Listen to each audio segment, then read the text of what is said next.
everyone, so welcome to this open conversation about hair transplants. In front of me we've got the very handsome gentleman, Kevin Vorley.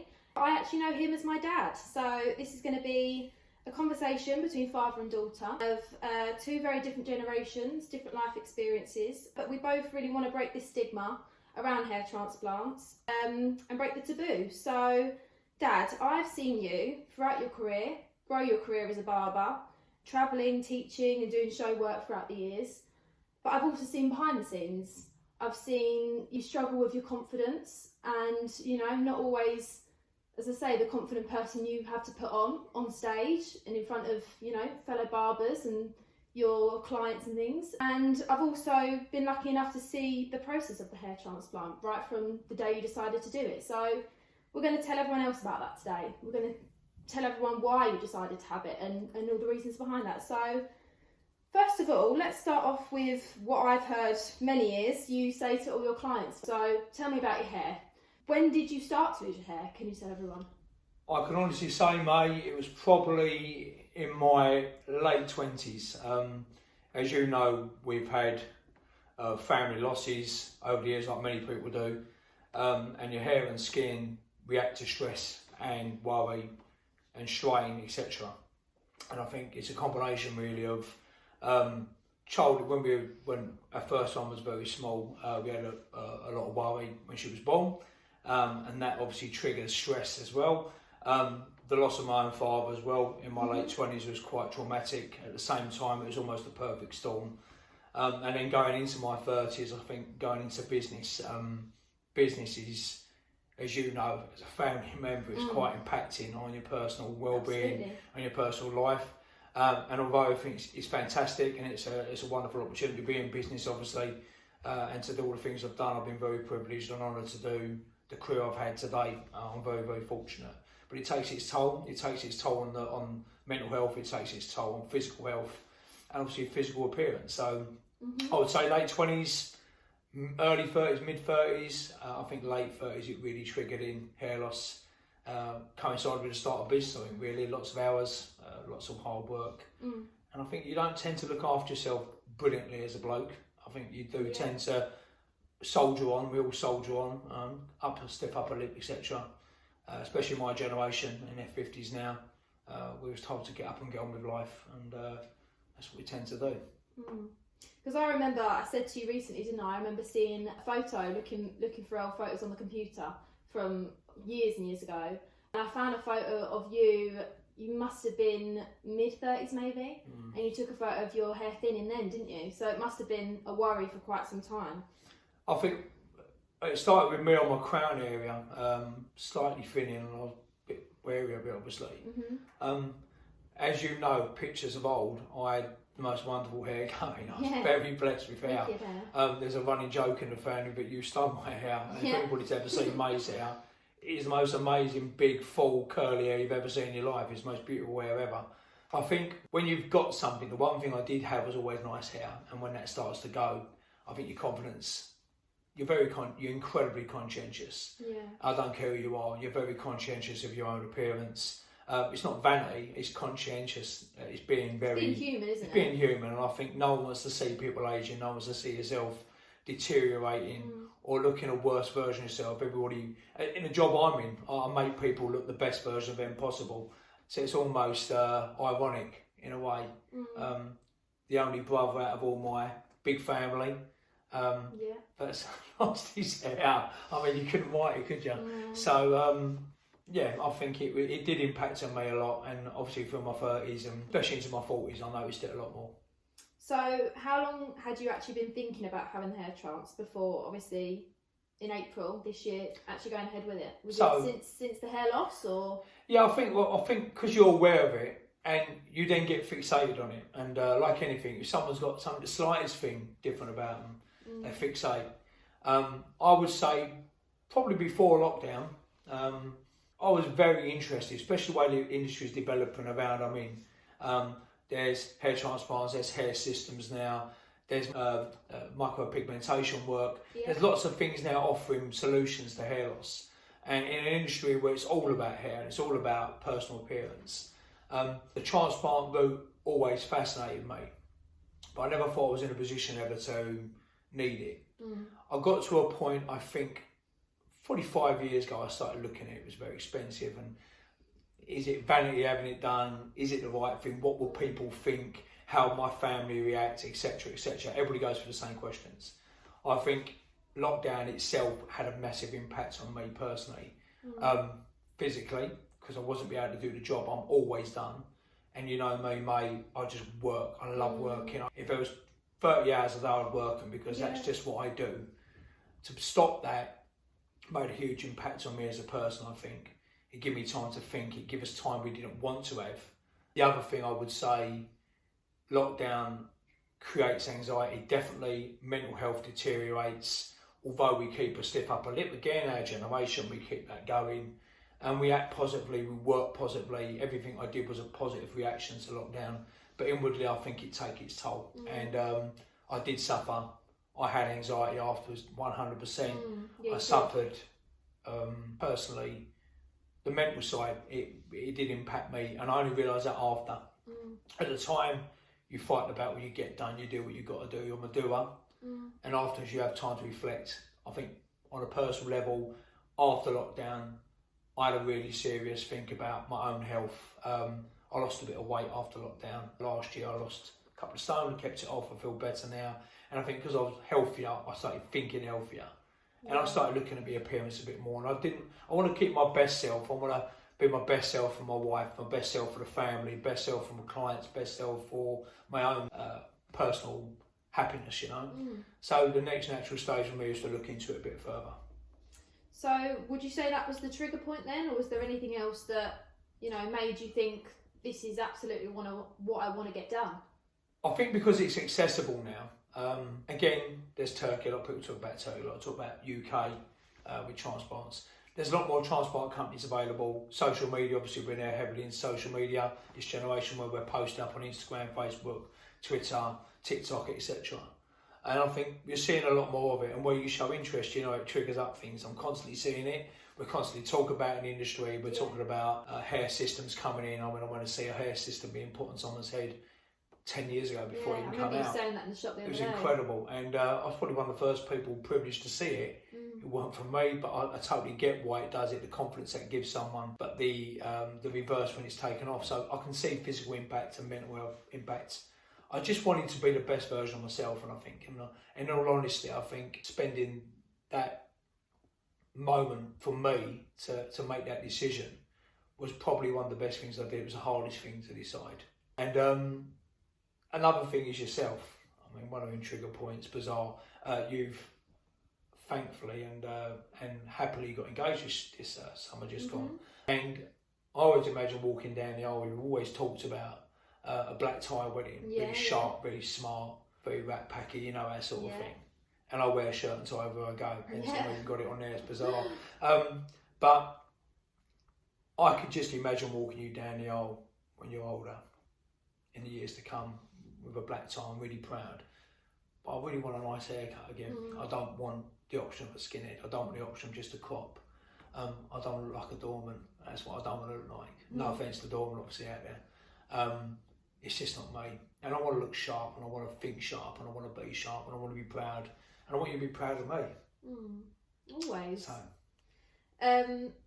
I remember you questioned it for years whether you should just shave it all off as well, didn't you? And like you said, it just wasn't the look that you wanted to go for. I remember you did it when I was very young, and it really scared me. Do you remember? I really didn't like it. It just didn't look like you, because I've only ever known you with this hair. So I've always had long hair, mate, and I think longer hair or longer styles. And I think every bloke goes for that point. Do I just take it off? I mean, I had that conversation in the chair all the time. Yeah, I bet. Is it time to come off? Did you just go short? And I've always given that option to a client to choose, and I think you never make that decision for someone. And it's the same with me. I hadn't made that decision. It was that point. I mean, I remember sitting there once in an evening, and Michelle, or Mum to you, looked at me. I said, "I can see right through your hair." I was gobsmacked. I was traumatised. But really. And it really made an impact. I mean, even you went, might be time to come off, Dad. And I went, really? And I just thought, oh my God. And I thought, is it that bad? And that was one of the things that really made me start looking at it. So can you tell people, how did you decide to choose this particular place? Because as you say, there's loads and loads of companies and places out there, UK, abroad. So what made you decide to choose this particular place to have your hair transplant? So the place I went to was a company called Estee Grande. They're based in Pendik in Istanbul in Turkey now. I've never heard of them.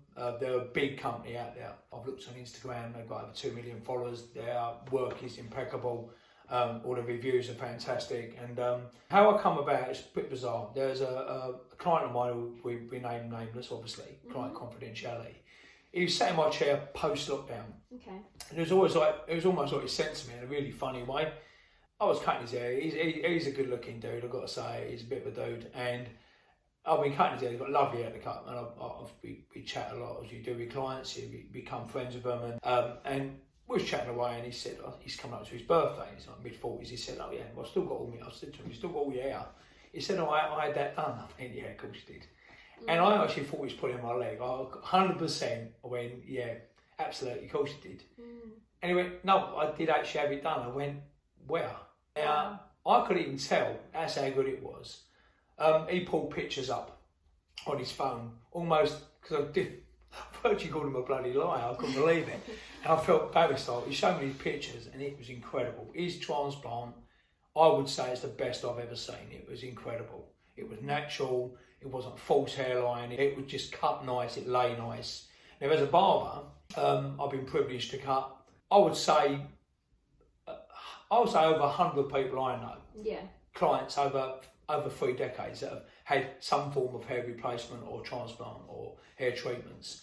And it is the best one I've ever seen. And I immediately said, where did you get this done? I'll be honest with me, tell me. And he told me about the experience he had. And over the next 2 or 3 haircuts, we got quite chatty. I ended up looking into this company called Estee Grande and looking at their work. And that, to me, was quite impacting. It was available. You could book it online. You could have a consultation over a WhatsApp chat. It wasn't face-to-face. It wasn't too intimate. And I think when you're looking at transplants, you don't want that impact. It's got a soft approach for me. Other people may feel the same. I didn't want that interrogation in a sense. It was quite a soft entry to talking about it and then looking into it. And there was no real commitment until the point you paid a deposit and you really wanted to do it. So I made some inquiries, I left it. I went back, I made some inquiries, I left it. I talked to Michelle when I was in New York in January. We went for a short break to celebrate a special birthday for her 3 years later after lockdown. And I mentioned it then again. It's always in my head. And then I remember talking about it to you girls as well. And it's almost an embarrassing sort of chat. What do you think if I was really consider doing it? And I don't know.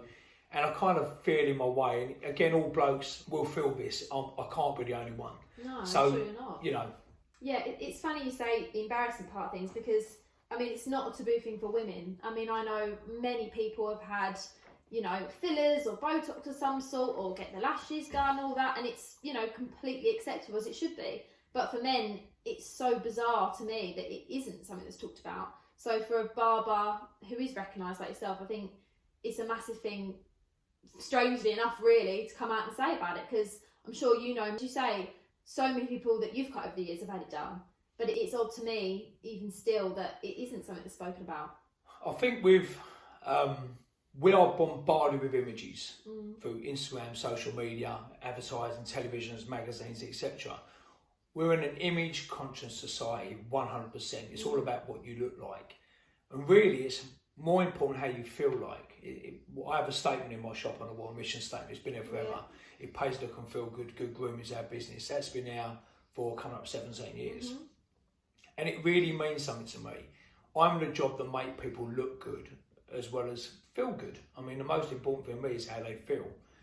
When you lose your hair or losing your hair, your confidence drops. I don't care what you say. You avoid certain pictures. You don't want to be... I mean, I can tell...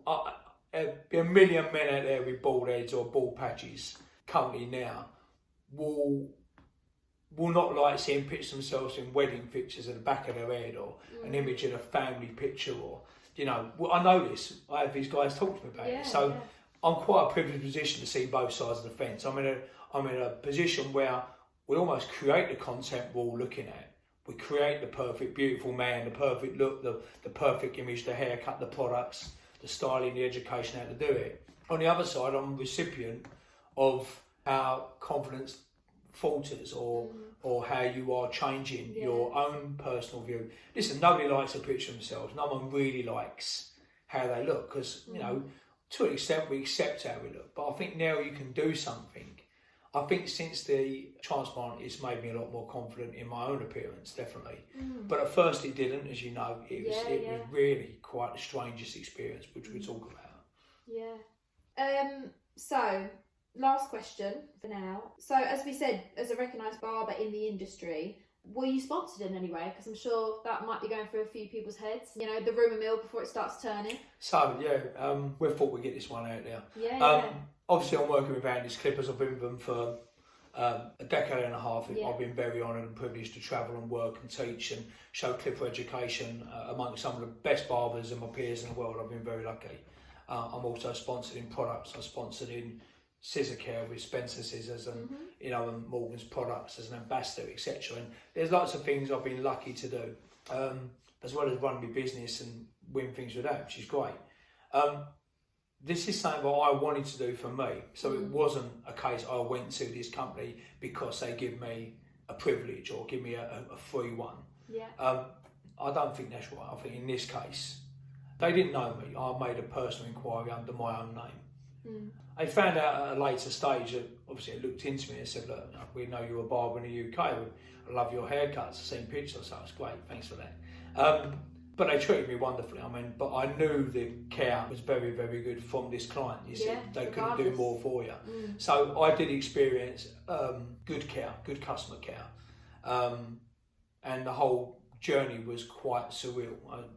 We're going to talk about in later posts. But no, it wasn't sponsored. I paid for this out of my own good money, out of my own hands, working hands, and the money I earned from cutting hair. So obviously, when you're imparting with money, you want the best service on anything, really. Yeah, of course. Because I know throughout the years, as you say, it's got increasingly more... driven? Yeah, just more out there. People know about it more. You know, you see it advertised, you hear it on the radio. But I'm sure you've had many offers over the years, many. But I know this was something that you needed to do for you. I think initially, when transplants were becoming more apparent, you had companies contacting you and said, would you consider having it done? And at the time, it was definitely no for me. I think I turned 53 back in December.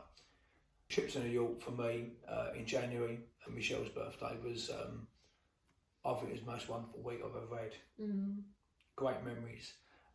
Fun memories.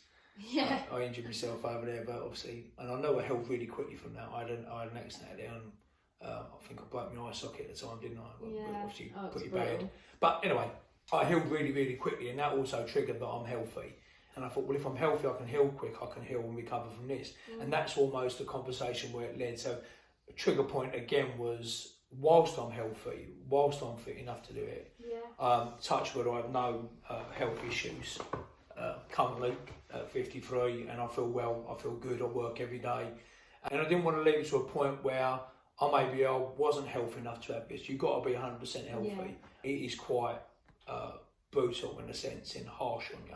So you have to be fit and healthy to go through it. So I would definitely check on your own health first, whether you can do this, because it's really important. And again, we'll talk about that later on, because it's a huge process that it is a massive process. You're going to share with everyone, because people really don't realise all that it entails. The procedure itself, I mean, there's a lot to it, isn't there, that we're going to speak about. So So thanks, Dad, Kevin Vorley, as people know you as, for the honesty and openness about talking about why you actually had this done, because as you say, many blokes will have all these thoughts and feelings, possibly similar circumstances that have led them to watching this now. So I'm sure, we hope anyway, that it will help a lot of blokes out there, and just to get people talking about it. So thanks for part one of the interview, and we'll talk some more about the process. All right. Thank you very much, Lauren.